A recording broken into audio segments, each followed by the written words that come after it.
அன்பிற்கினிய புறா வளர்ப்பு ரசிகர்களுக்கு வணக்கம்.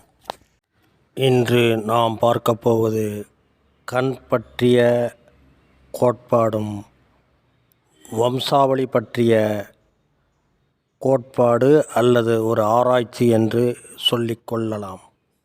இதனை நாம் பகுப்பாய்வு செய்து பார்க்கலாம். புறா கண் பற்றிய அறிவியல் சிறந்ததா அல்லது வம்சாவளி பற்றிய கோட்பாடு சிறந்ததா என்று பலர் விவாதிக்கின்றனர். இந்த அடிப்படையில் நாம் சில உண்மை நிலைகளை நாம் காண்போம்.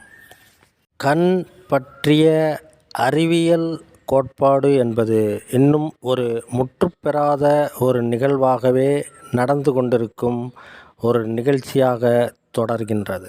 சிறந்த வம்சாவளி பெற்றிருக்கும் புறாக்களின் ஒரு ஆய்வு என்பது முற்றுப்பெற்ற நிலையில்தான் இருக்கிறது. எப்படியெனில், ஒரு ஜோடி வம்சாவளி பெற்ற சிறப்பான புறாக்களிலிருந்து பெறப்படும் சில புறாக்கள் நன்கு பறக்கும் நிலையை எட்டும். அதையே தொடர்கதையாக நாம் இணைத்து ஜோடியாக்கி அதில் இருந்து குஞ்சுகளை பெறும் பொழுது அந்த குஞ்சுகள் மிகவும் சிறப்பானவைகளாக இருக்கும் என்று நாம் அறுதியிட்டு சொல்ல முடியாது.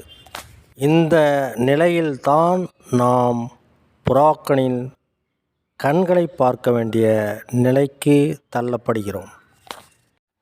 எந்த கண் கொண்ட புறா மிக சிறப்பான நிலையில் பறந்து நம்மளுடைய தீர்மானத்திற்கு ஒத்துழைக்கிறதோ அப்படிப்பட்ட புறாக்களை நாம் தேர்வு செய்து அதனை சிறந்த வம்சாவளி புறாக்களுடன் இணைத்து ஜோடிகளாக்கி அதிலிருந்து குட்டிகளை பெற்று அதனை பறக்க வைத்து பரிசோதிக்கிறோம். இது பந்தயத்திற்கு ஒத்துழைக்கும் புறாவா என்று நாம் பரிசோதிக்கிறோம். இப்படியான நடவடிக்கையில்தான் சிறந்த புறாக்களை நாம் தேர்ந்தெடுக்க முயல்கிறோம், பரிசோதிக்கிறோம். வம்சாவளி என்பதும் பிளட் லைன் என்பதும் ஒன்றே. இவை அதாவது ஒரே கோட்பாட்டுக்குள் வரையறுக்குள் வராதது. ஏனெனில் பரம்பரை என்பது புறாவினுடைய மரபணுக்கள் மற்றும் குரோமோசோம்களை வம்சாவளியில் கடத்துபவை மட்டுமே ஆகும். ஆனால் புறாக்கண் கோட்பாடு என்பது இது முற்றுப்பெறாத அறிவியல் சார்ந்ததாக இருப்பினும் அதனை நாம் கைக்கொண்டு பார்க்கின்றோம்.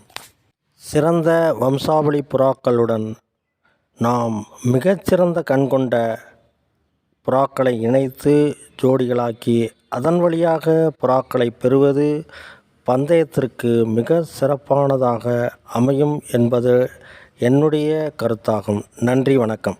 இப்படிப்பட்ட பந்தய புறா பற்றிய நுட்ப செய்திகளை தொகுத்து வழங்குபவர் உங்கள் அபிமானி ரியோ சூரியன். இந்த சேனலை சப்ஸ்கிரைப் பண்ணுங்கள். நன்றி, வணக்கம்.